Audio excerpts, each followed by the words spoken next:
Hello everyone, good morning. আমি মৌসুমি। আমার একটা নতুন ব্লগে তোমাদের সবাইকে অনেক অনেক ওয়েলকাম। আর আজকে ব্লগটা হচ্ছে সরস্বতী পুজো যেদিন হয়েছিল, তো সেই দিনকার সকালবেলার ব্লগ আর কি। তো যাই হোক, সকাল সকাল স্নান টান করে আর রেডি হতে পারিনি, জানো তো, পুজোর আয়োজন করতে করতেই ঠাকুরমশাই আর কি চলে এসেছে। তো আজকে হচ্ছে সরস্বতী পুজো, তো পুজো আর কি। তো এবার তোমার এখানে সব জোগাড় করছি আর কি। ঘটে সব ফুল ফল দিয়ে ঘরটাকে সাজাবো, আর ঠাকুরটাকে জাস্ট বসিয়ে মালাটা পরেছি। মানে যতটা যেটা মনে পড়ছে তাড়াহুড়ো করে করছি, একা হাতে করতে হচ্ছে। আর তাড়াহুড়োটা কারণ হচ্ছে মেয়েকে নিয়ে আবার স্কুলে যাব, আর আমার মেয়ের স্কুল তো অনেকটাই দূরে, তো সেই কারণে। তো যাই হোক, এখানে ওই ঠাকুরের ওই মানে কাপড় বিছানো হয়নি, ওটা পরে মানে বিছাবো আর কি। তো সেই কারণে মানে যখন যেটা হাতের সামনে পাচ্ছি সেটাই তাড়াতাড়ি করে করছি। তো জানো তো, তারপরে করতে করতে চলে আসলো ঠাকুর মশাই, তো আর ভিডিও শেয়ার করতে পারিনি।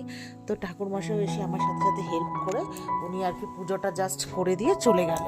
তো তারপরে এখানে আমি সব ঘরে আর মানে ওই কর্পূর জ্বালিয়ে দিয়েছে, ওগুলো সব দেখিয়ে টেকিয়ে আমি ঘরের পুজো জানো তো দিতে পারিনি। তারপরে উনি পুজো করে চলে যাওয়ার পরে আমি ঘরের পুজো দিলাম, দিয়ে ঠাকুরের জায়গাটা পরিষ্কার করে মামার বাড়িতে, মাসির বাড়িতে ফল টল পাঠিয়ে দিয়েছি ভাইকে দিয়ে। তারপরে এই যে রেডি সেডি হয়ে চলে এসেছি মেয়ের স্কুলের দিকে। চলে এসেছি ওর বান্ধবীকেও নিয়ে, আমরা ক্যাব ভাড়া করেছিলাম, ক্যাবে করে চলে এসেছি। তো ওদের স্কুলে ঢুকিয়ে দিয়েছি। তো ওখানে অনেকক্ষণ দাঁড়িয়েছিলাম আর ভিডিও করতে মনেই নেই। তো এই যে আমার বান্ধবী, ওর বাড়িতে আসার কথা আর কি। প্রথমে ঠিক করা হয়েছিল যে আইনক্সে আমরা সিনেমা দেখতে যাবো। আমি বললাম দেখো, সিনেমা দেখতে গেলে ওরা কখন বেরিয়ে যাবে, তারপরে আমরা তো সিনেমা পুরোপুরি দেখতেও পারবো না, শুধু শুধু আর কি সময় নষ্ট। তো ও বললো ঠিক আছে, চলে আমার বাড়িতেই আড্ডা দেবো। আমি বললাম ঠিক আছে। তো ও বললো এখানেই আজকে কিন্তু খাবে। তো যাই হোক, ও নিরামিষ রান্না করেছিল, খিচুড়ি, বেগুন ভাজা, বাঁধাকপির তরকারি আর কি। তো সেটা দিয়েই দুপুরে খাওয়া দাওয়া হবে। তো আরেক বান্ধবীরও আসার কথা ছিল, ও আসেনি। আর তারপরে আমি আর ওই এসছি, ওর বরের সাথে কি কাজ আছে, তো সেখানে চলে গেছে। তো যাই হোক, তো দুপুরবেলা এই যে দেখো খাওয়ার আয়োজন। তো ওকে বললাম তুমিও আমার সাথে একা একা খাবো। ও বললো আমি জাস্ট ভাত খেয়েছি কিছুক্ষণ আগে, খেয়ে রেডি হয়ে মেয়েকে দিতে গেছি। আমি বললাম যাই হোক, অল্প করে নাও, দুজনে একসাথে খেতে খেতে গল্প করি। তো খেতে খেতে গল্প করলাম, করার পরে তারপরে মেয়েদেরকে আনতে যাওয়ার কথা ছিল। তো ওরা বললো ওদের বাড়িতে আসবে, তা আমি তো ওদের বাড়িতে বসেই ছিলাম। তো ওরা ওদের গাড়ি পাঠিয়ে দিয়েছে, তো 4 বান্ধবী মিলে চলে এসছে। তো এসে আমি বললাম দাঁড়া, তোরা একটা ছবি তুলে দিই। বললো না, আমরা অনেক ছবি তুলেছি। তো আমি আর ছবি তুলিনি, ভিডিওই করেছিলাম। এই যে আমি বললাম দেখি তোদের সবাইকে কেমন লাগছে, তোরা শাড়ি পরেছিস। তো সবাইকে মোটামুটি খুব সুন্দর লাগছে, সবাই শাড়ি পরেছে। আর যাই হোক, তারপরে ওই আমিও, ওরা আবার একটু ওপরে ঘরে গেছে সব আড্ডা দিতে। তো আমি এখানে আবার একটু ফটো তুললাম, ভিডিও করলাম।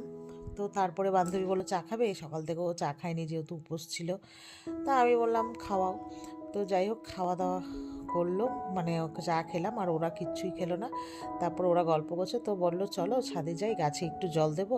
আর ওদের গাছে বাড়িতে দেখো ও প্রচুর গাছ আর কি বুনেছে। এর আগের বারও ওদের বাড়ির ব্লগ শেয়ার করেছি, যদি তোমরা দেখে থাকো তো দেখতেই পাবে। আর এখন তো শীতকাল, অবশ্যই পিটুনিয়া ফুল, তারপরে গ্যাদা সব ফুটেছে। তারপরে এটা উঠেছিলাম 3তলার ছাদের ওপর, দেখতেই পারলে ওই লোহার সিঁড়ি দিয়ে। আর আমার তো ভীষণই পরিমাণে ভয় করছিল, আমি উঁচুতে না উঠতে পারি না। তো যাই হোক, উঁচুতে উঠেছি। তারপরে ওঠার পরে এই যে ও গাছে জল দিচ্ছে, আর আমি চারিদিকে আর কি ভিডিও করছি।